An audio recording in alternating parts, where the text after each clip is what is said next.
Bonjour à toutes et à tous, ravi de vous retrouver sur le plateau de Smart Food, votre magazine quotidien sur Bismart qui s'intéresse à l'alimentation sous toutes ses formes. C'est un menu au parfum de transgression que je vous propose aujourd'hui. Il y a quelques mois, c'est un nouvel ingrédient, pour le moins original, qui a fait irruption dans nos assiettes, le cannabidiol, plus connu sous le sigle de CBD. Une molécule issue du chanvre qui a investi de nombreux secteurs, notamment l'alimentation, où elle se décline à toutes les sauces. Des eaux pétillantes aux huiles végétales jusqu'à la pâtisserie de haut vol d'un Philippe Conticini. Retour sur une nouvelle tendance qui a de quoi intriguer et c'est en compagnie de mon invité. Bonjour Zoé Demange. Bonjour. Vous êtes déléguée générale de l'UIVEC. C'est l'Union des industriels pour la valorisation des extraits de chanvre. Elle rassemble les acteurs économiques, industriels établis, représentatifs de l'ensemble de la chaîne de valeur du secteur des extraits de chanvre. L'UIVEC qui a été fondée officiellement en février 2021, c'est quand même relativement récent, dans un contexte, nous allons le voir, contexte favorable d'un point de vue en tout cas législatif. Donc l'UIVEC qui défend les intérêts des professionnels du secteur et œuvre pour garantir bien sûr la sécurité, la qualité des produits aux consommateurs finaux. Je le disais, j'ai parlé de chanvre, j'ai parlé de CBD, il y a aussi le cannabis. Difficile de s'y retrouver, finalement, qu'est-ce qui les distingue ? Alors, déjà, ce qu'on peut dire sur le chanvre, c'est que c'est une plante, c'est l'une des premières plantes domestiquées par l'homme.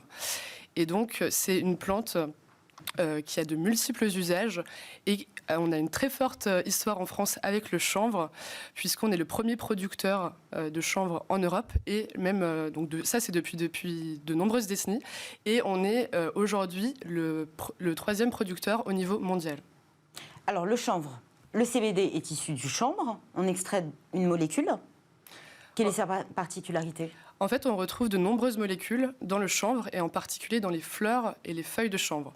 Donc le CBD cannabidiol en fait partie, mais il y en a d'autres. Et d'ailleurs, on voit déjà à l'étranger sur les marchés qui ont pris un petit peu d'avance sur nous que toutes ces autres molécules, donc par exemple le CBG ou le CBN ou le CBC, représentent aussi des marchés à fort potentiel. Et donc, il ne faut pas confondre le CBD avec le THC, qui est, elle, la molécule psychotrope. Et donc, ce qui différencie le chanvre du cannabis, c'est vraiment que la grande différence du cannabis qui est chargé en THC, le chanvre, lui, n'est pas stupéfiant. Donc, vous le disiez, vous parliez de cette culture de longue date. Traditionnellement, c'était quoi les usages du chanvre ? Pourquoi on l'a cultivé pendant de nombreuses années ? On le cultive aussi encore ? Tout à fait. Alors en fait, comme je le disais, le chanvre est une plante avec de nombreuses vertus et de nombreux usages. Et donc il y a beaucoup d'usages, notamment dans le cordage. Les fibres de chanvre sont très résistantes. Donc, par exemple, Marseille était l'un des plus grands comptoirs de chanvre à l'époque. Les Gaulois, même déjà à l'époque, en utilisaient dans l'alimentation, justement.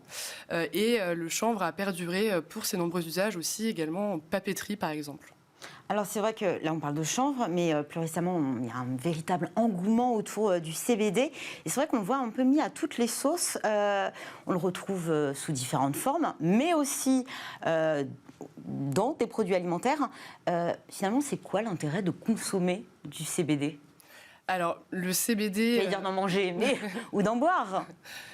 C'est à votre choix. Le CBD, en fait, donc, c'est une molécule qui n'est donc pas stupéfiante, on peut le rappeler encore une fois, et qui est non nocive, non addictive, c'est l'OMS d'ailleurs qui le dit. Et elle a... Aucun risque de surdose. Alors, en tout cas, elle n'est pas addictive, comme je le disais. Et non, c'est une plante qui est sûre pour la santé, une molécule légale, on peut le rappeler aussi. Et donc, on lui prête de nombreuses vertus, notamment apaisantes et relaxantes. C'est pour ça que les consommateurs la recherchent en principe. Est-ce qu'il y a aussi des vertus nutritives ? Parce que l'on attend aussi finalement de l'alimentation. Alors, il y a beaucoup de vertus nutritives dans le chanvre et en particulier dans les graines de chanvre cette fois. Qui trouvent aussi largement leur place dans les assiettes plutôt récemment d'ailleurs. Tout à fait, mais en fait ce qu'on voit c'est un petit peu un renouveau autour du chanvre, en tout cas un regain d'intérêt autour de cette plante qui a donc de nombreuses vertus et les graines de chanvre en particulier, donc on peut les utiliser de différentes manières. On peut les utiliser telles quelles dans l'alimentation une fois qu'elles sont décortiquées, mais aussi on peut les presser donc, pour en faire de l'huile qui est vraiment excellente pour la santé. Il y a un très bon rapport notamment en oméga 3, en oméga 6 qui dans des proportions idéales pour la santé humaine. Que ce soit le chanvre, les graines de chanvre ou le CBD, est-ce que ça a un goût particulier? Est-ce que ça confère vraiment un goût particulier aux recettes? Alors, ça donne forcément un goût particulier. L'odeur se rapproche... Très herbacée, finalement. Finalement, exactement, c'est tout à fait ça. C'est une molécule plutôt chère, le CBD. Ça se constate forcément sur les prix de vente. Comment on l'explique? Alors, c'est un marché assez jeune, hein, comme vous l'avez bien vu. Hein, le marché se développe depuis quelques années. C'est pour ça qu'aujourd'hui, le prix se répercute un petit peu encore sur le consommateur. Par contre, comme je le disais, on a la chance en France d'être les premiers producteurs de chanvre en Europe. Et on peut aussi, demain, devenir un leader mondial sur les extraits de chanvre, puisque c'est un marché aussi avec un très fort potentiel. Et en développant, et c'est ce qu'on cherche à faire à l'UVEC, en développant ce marché, on va pouvoir aussi, par la suite, abaisser les coûts, finalement. On va revenir sur les propositions de la filière. Pour finir sur l'aspect vraiment food, on a certains chefs qui utilisent la molécule pour sublimer leurs plats. Il y a des stars aussi qui n'hésitent pas à se lancer ou en tout cas associer leur image à des entreprises qui développent des produits alimentaires à base de CBD. Est-ce que cette visibilité renforce davantage l'engouement autour du CBD? Est-ce qu'on risque finalement pas de voir cette mention CBD devenir un pur produit marketing? Alors, pour le moment, les initiatives, ou en tout cas le fait que beaucoup de célébrités ou autres s'intéressent à ce marché, je pense que ça permet de démocratiser aussi cette molécule et de la faire un peu plus connaître. Donc, ce qui est bon, hein, pour la filière, puisqu'on a beaucoup de méconnaissances finalement autour du chanvre et de ce qu'il contient, de ses usages. Donc, pour le moment, voilà, voyons ça positivement. C'est une bonne chose pour le développement de cette filière. Où est-ce qu'on en est de la réglementation en France autour du CBD? Alors, la réglementation a évolué très récemment, puisque auparavant, on ne pouvait pas faire usage des fleurs et des feuilles de chanvre. Et comme on l'a dit, le CBD est contenu quasi exclusivement dans les fleurs et les feuilles. Et depuis le début de cette année, on peut désormais utiliser les fleurs et les feuilles pour fabriquer notamment des extraits de chanvre comme le CBD. Et donc, la grande nouveauté, c'est qu'on est enfin...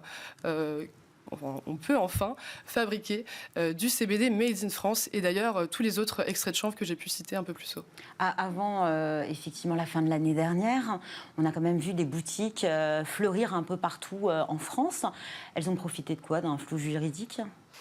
Alors, c'est vrai que le secteur se développe de manière un petit peu floue, en tout cas dérégulée, et c'est pour ça que la réglementation qui est parue en ce début d'année est une première étape pour encadrer ce marché. Est-ce que le CBD rentre dans la catégorie novel food? Le CBD est considéré comme un nouvel aliment, effectivement. Après, il y a eu plusieurs revirement de la Commission européenne sur le sujet, ce qui explique en fait que le marché s'était déjà développé avant même que le CBD soit inscrit notamment au catalogue des nouveaux aliments de la Commission. Vous parliez de CBD ou d'ailleurs de filière chanvre et d'une production made in France. Il y a une concurrence étrangère importante actuellement? Alors, il y a beaucoup de pays qui ont du coup pris un peu d'avance sur nous, parce que comme je le disais, notre réglementation vient seulement de changer très récemment. Et la concurrence vient surtout des États-Unis, puisque c'est là-bas où le marché s'est historiquement développé. Et au niveau de l'Europe, c'est surtout au Royaume-Uni que le marché a déjà 2-3 ans d'avance sur nous. Mais ce qui est intéressant de noter, justement, c'est que nous, on a fait une estimation du potentiel de la filière des extraits de chanvre en France, et donc avec d'autres organisations professionnelles du secteur, et on a estimé le marché à 700 millions d'euros en seulement un an, en cas de réglementation adaptée aux réalités du marché. Et si on compare avec le Royaume-Uni, justement, qui a 2-3 ans d'avance sur nous, eh bien, en fait, le Royaume-Uni, eux, en 2021, était à 800 millions d'euros. Donc, vous voyez, en seulement un an, on pourrait quasiment arriver au même potentiel. Donc, finalement, les enjeux de la législation sont considérables, en fait, pour le marché. Quels sont les atouts de la culture du chanvre d'un point de vue purement agricole? Alors, il y a énormément d'atouts. En fait, le chanvre, c'est l'une des cultures les plus propres qui existent, les plus respectueuses de l'environnement. Et c'est aussi pour ça qu'on veut vraiment pousser au développement de cette filière. Le chanvre, en fait, vous allez, pour le producteur, intervenir à 2 moments. Au moment de la plantation et des semis, qui est d'ailleurs bientôt, puisque c'est à peu près à mi-avril. Et ensuite, au moment de la récolte, qui a lieu en fin août jusqu'à octobre. Et donc, entre-temps, vous n'avez rien à faire. La plante pousse toute seule. Et donc, il y a une croissance rapide. Vous n'avez pas besoin d'eau, donc pas besoin d'irrigation. Vous n'avez pas besoin de pesticides ou de produits phytosanitaires. Et c'est également un excellent puits de carbone, puisque, par exemple, 1 hectare de chanvre, en seulement 1 an, capte autant de CO2 qu'une forêt qui est mature, donc qui a 10 ans d'existence. Les élections présidentielles approchent à grands pas et dans ce cadre, l'UVIEC formule 15 propositions autour du développement de la filière et de 3 objectifs. Mieux encadrer la filière à chaque étape de la chaîne de valeur pour assurer notre souveraineté. On parle beaucoup de souveraineté alimentaire en ce moment. Le deuxième, piloter, encourager le développement économique de la filière. Et enfin, faire du chanvre la plante de référence dans la transition écologique, on vient de le voir. Parmi ces 15 propositions, il y a la création d'un label qui vise à garantir la sécurité des produits ainsi que la traçabilité, l'origine française des ingrédients pour les consommateurs. Autre mesure, élaborer un cadre juridique applicable aux activités d'extraction en France. Il y a selon vous un angle mort dans l'arrêté du 30 décembre dernier. On a des dérives dans le secteur finalement, hein?